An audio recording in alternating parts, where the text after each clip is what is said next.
God has given us minds and hearts, and He's given us wills. And we exercise that will all the time.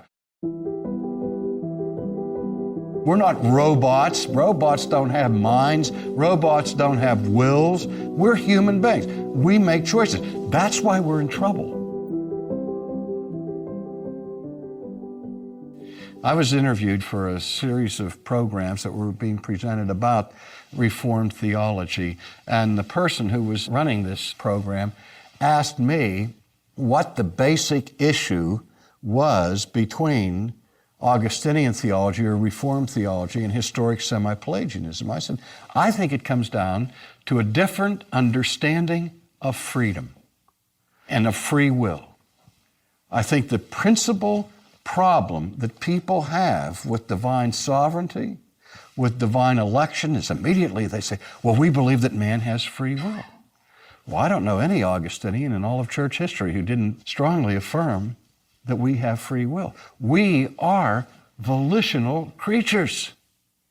God has given us minds and hearts, and He's given us wills. And we exercise that will all the time. We make choices every minute of the day.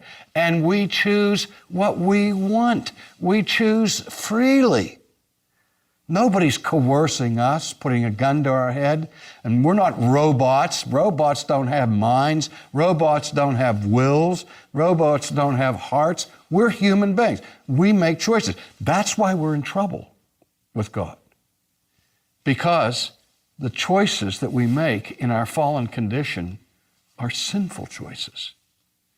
We choose according to our desires, which are only wicked continuously, the Bible tells us.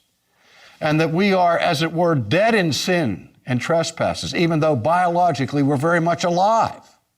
And we're walking according to the course of this world, according to the prince of the power of the air, fulfilling the lusts of the flesh is what the Bible tells us. And so the Bible makes it very clear that we are actively involved in making choices for which we are responsible and which expose us to the judgment of God. And yet at the same time, the Bible teaches us that we're enslaved. We're free from coercion, but we don't have what Augustine called royal liberty. We're not free from ourselves. We're not free from our own sinful inclinations and our sinful appetites and our sinful desires. We're slaves to our sinful impulses. That's what the Bible teaches us again and again and again. The humanist doctrine of free will, the pagan view of free will, says that man is free not only from coercion, but man is free in the sense that his will is indifferent. It has no predisposition or inclination, bias, or bent towards sin. Because the pagan and the humanist deny the radical character of the fall. But the Bible teaches us that we are fallen creatures who still choose and make decisions, but we make them in the context of our prison of sin. And the only way we can get out of that prison is if God sets us free.